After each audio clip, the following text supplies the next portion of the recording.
राज्यात विधानसभा निवडणुकीत भाजपा-प्रणित महायुतीचं सरकार येणार आहे असा विश्वास भाजपा नेते अमित शहा यांनी व्यक्त केला आहे। मुंबईत दादर इथं भाजपा पदाधिकारी आणि कार्यकर्त्यांशी त्यांनी संवाद साधला। कार्यकर्त्यांनी निराशा झटकून कुठल्याही सर्वेक्षणाचा विचार न करता झटून कामाला लागावं अशा सूचना त्यांनी केल्या।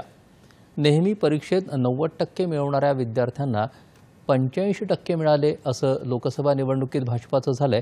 त्यामुळे कार्यकर्त्यांनी निराश न होता काही कारण नाही असं अमित शहा म्हणाले।